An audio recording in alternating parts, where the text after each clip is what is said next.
Most royal visits are accompanied by great fanfare, but not so Princess Anne's most recent 3-day trip to Canada.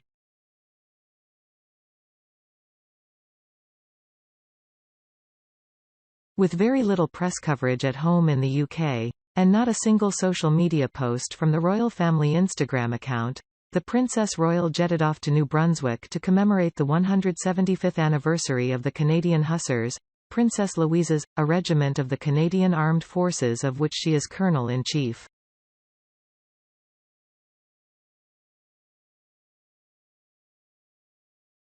Visiting Moncton and Sussex, Princess Anne, 72, took part in a commemorative concert, a parade and a gala dinner, where she was bestowed with a special military recognition.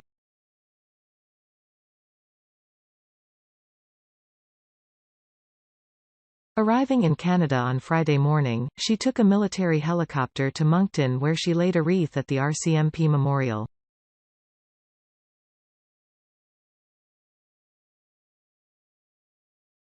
Following a reception at Moncton City Hall, she took part in an event at St. George's Anglican Church.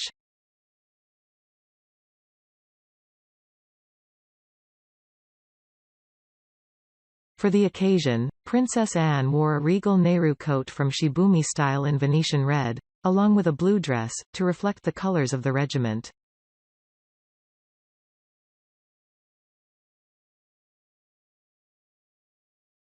That evening, she attended a performance of the New Brunswick Youth Orchestra at the Wesleyan Celebration Centre.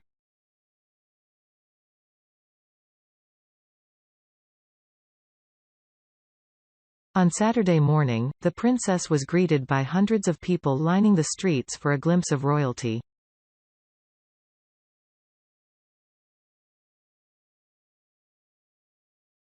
A 21-gun salute along the riverfront marked a military procession through downtown Moncton, followed by an afternoon open house at Moncton Garrison.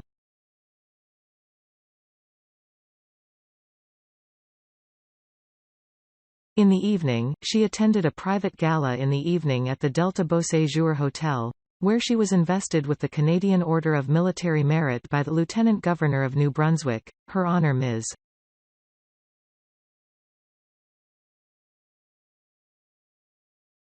Brenda Murphy, on behalf of the Governor-General.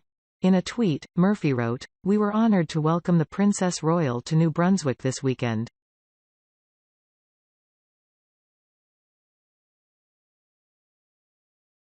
Following a brief meeting at Government House, we attended activities commemorating the 175th anniversary of the 8th Canadian Hussars with Her Royal Highness in Moncton.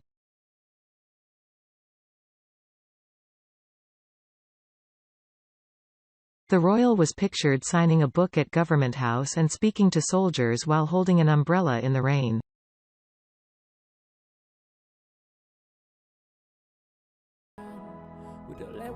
On Sunday morning, Princess Anne attended a church service and a city parade and flag-raising ceremony in front of the 8th Hussars Regimental Museum.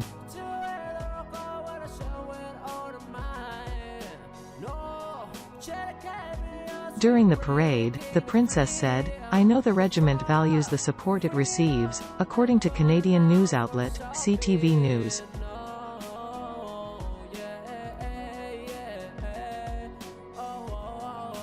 Take pride in what you have achieved, and look to the future with confidence. Following this, she had an inspection of her troops, before receiving a private tour of the museum.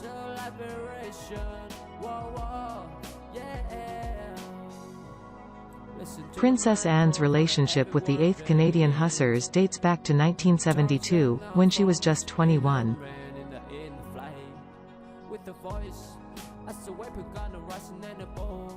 The Order of Military Merit, which she was awarded with, recognizes conspicuous merit and exceptional service by active members of the Canadian Armed Forces, according to the Canadian government website.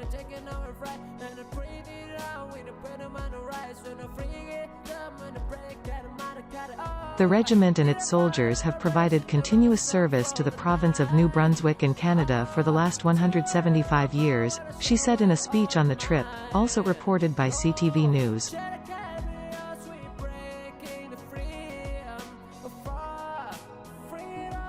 And by anybody's standards, that's no mean achievement.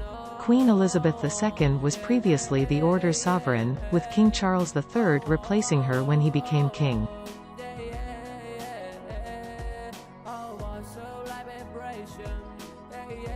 Beyond this, the royal family and the 8th Hussars have a long history together. The troops are named after the late Princess Louise, who was Queen Victoria's daughter, married the Governor-General of Canada during the 1800s.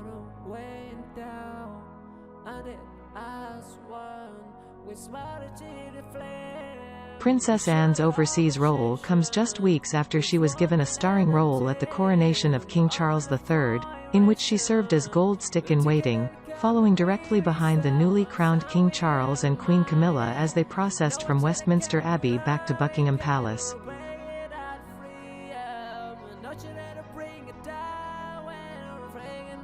The night before the big day, she made headlines after she was seen attending an Oswald's dinner, where Tatler was on hand to witness her arrival, along with her daughter and son-in-law, Zara and Mike.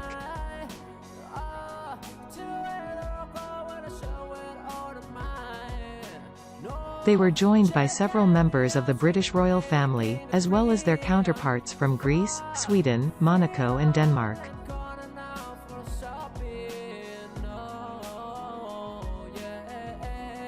Before the coronation, Princess Anne spoke out against the prospect of a slimmed-down monarchy in an interview with Canadian national broadcaster CBS before the coronation.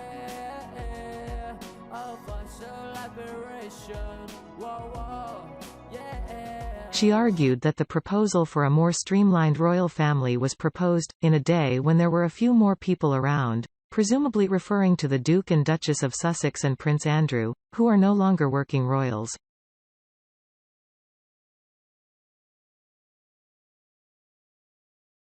She continued, "It doesn't sound like a good idea from where I'm standing. I'm not quite sure what else one can do."